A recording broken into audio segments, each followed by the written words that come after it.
It had been 9 years since I'd had a mammogram.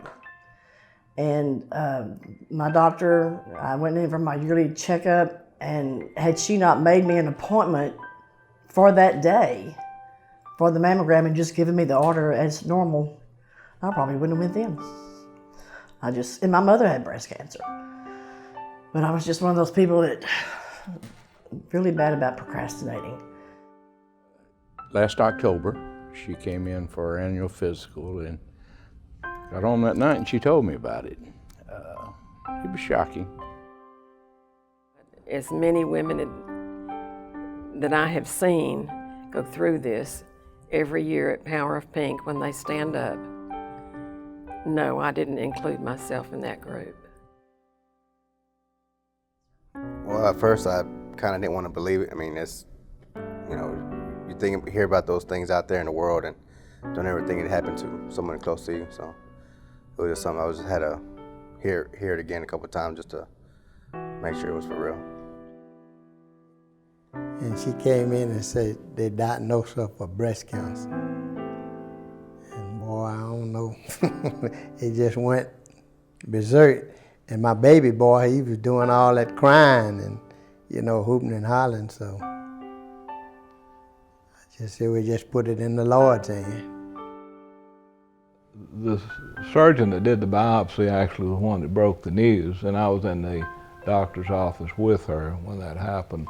And this was a Lufkin surgeon that did a biopsy and determined that she in fact did have breast cancer.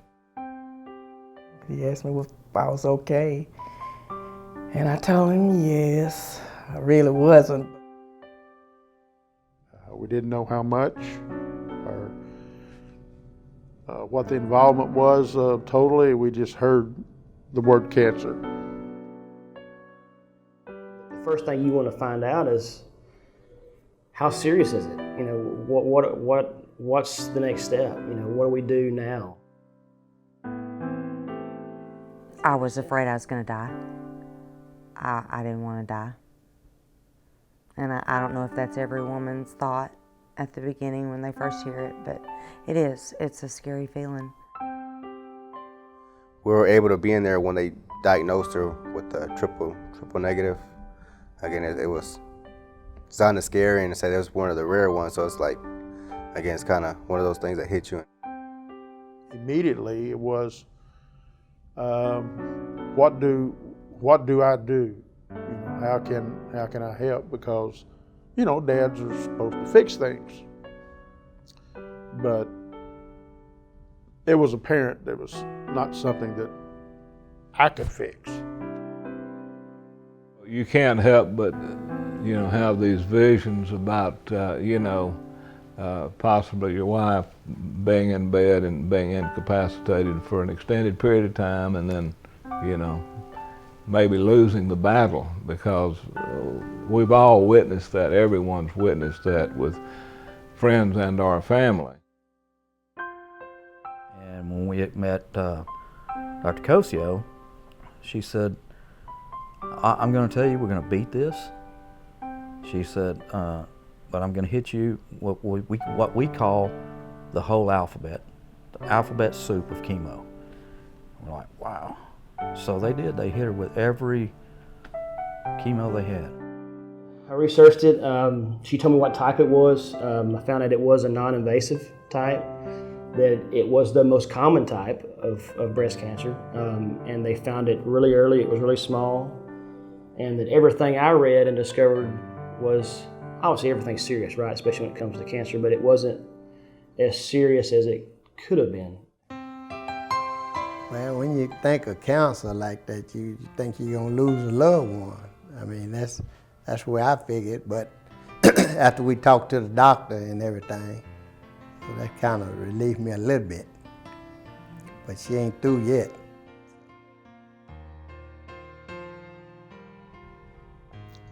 She knew what she wanted.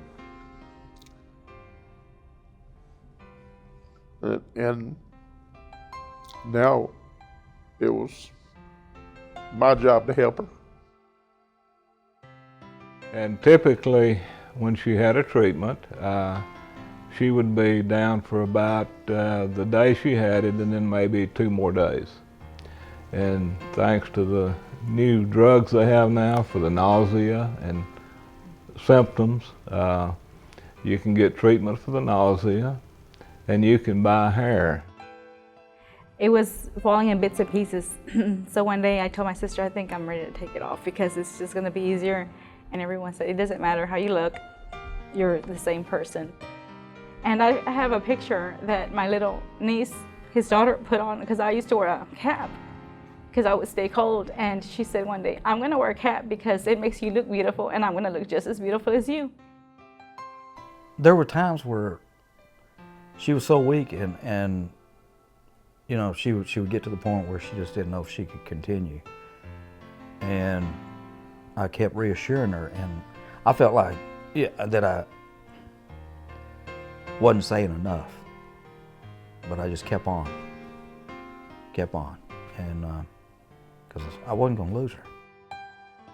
We just have a lot of faith that things are going to be okay, and you know, from the get-go, we've had a lot of prayers and support from our churches. And we go to Huntington First Baptist, but we even had some Methodists praying for her and stuff like that. Your faith has a lot to do with it. You know, if it happens, you're going to have to face it and move on.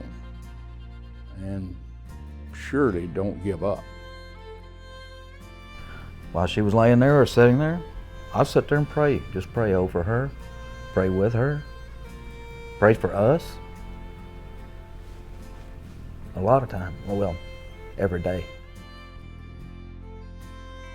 She's my hero. He said, I know that you're afraid, and I am too. But you'll never be alone, I promise you. Just knowing that he's there and my family's there, and he just keeps encouraging me every day that we're gonna beat it.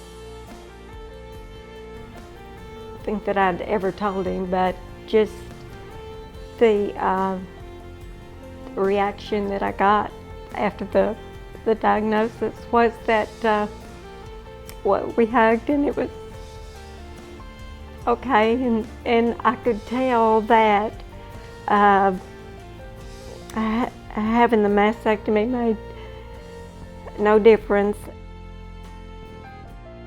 Thank you for everything you've ever done for me, but thank you mostly because during the most hardest time of my life, you stepped up and you took charge without even no one asking you to do it, with my kids and around my house, and with just taking them and bringing them and going with me to appointments, and always encouraging me and staying positive, telling me to stay positive and that everything was going to be okay.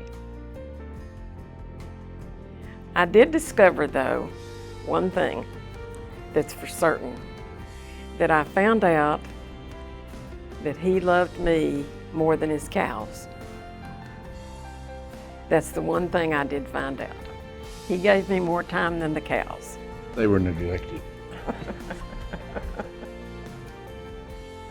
Whether it be a flat tire or cancer, you know I'm coming to you because I love you and you're my dad and you know it all. And I could not have been as strong as I was had you not been as strong as you were. During my journey, I wouldn't have wanted to do it without you. If you hadn't been there for me. I know. I love you so much. I know. Beautiful. Yeah, when there's a road gets too long, I'll be the rock you lean on. Just take my hand, together we can do it. I'm gonna love you through it. I'm gonna love you through it.